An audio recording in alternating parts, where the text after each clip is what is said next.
Togo est fou. Le Togo à votre portée. Nous sommes allés au dialogue avec chaque parti avec une feuille de revendications, de doléances à avoir pris en compte dans le dialogue. Certes qu'on n'a pas pu en débattre de toutes. Il y en a qu'on a laissé en rade, faute de temps, parce qu'il fallait aller à l'essentiel. Donc, il faut revisiter ce panier-là, le troisième panier dans lequel il y a encore des doléances des partis politiques qui n'ont pu être discutées. Ouais. Et il y en a le deuxième panier dans lequel, bon, il n'y a pas eu d'accord, on a laissé ça pour les prochaines fois. Donc tout cela doit être visité.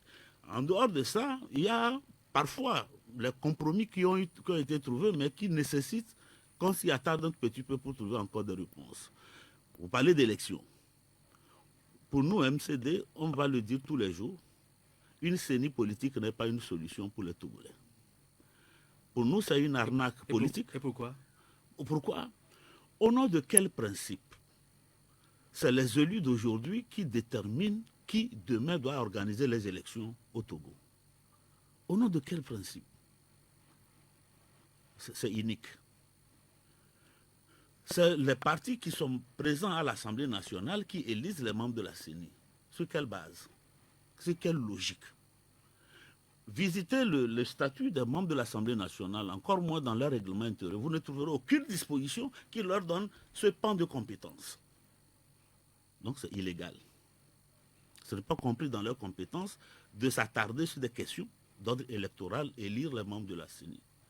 C'est illégal. Au nom de quel principe?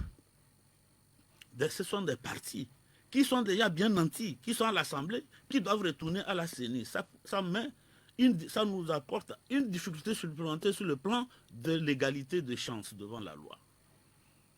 Ce n'est pas normal. Autant je peux multiplier à longueur des arguments qui militent contre cela.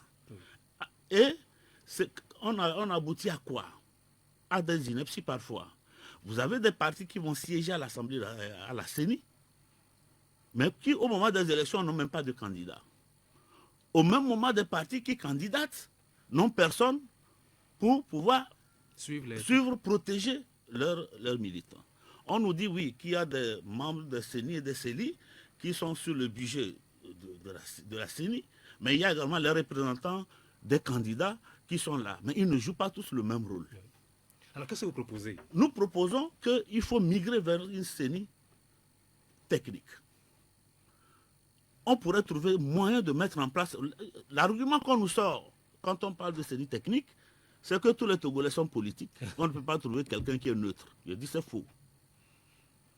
Il suffit d'argumenter, de rechercher, on trouvera un moyen de mettre en place une CENI qui est représentative de tous les Togolais. Ça s'est passé ailleurs. Au Niger, ils ont une CENI qui est semi-technique. Hein? Ça marche. Je crois qu'à Cotonou également, au Bénin également. Pourquoi nous, on ferait l'exception? Hein? Voyez-vous, ça nous a amené même à quoi?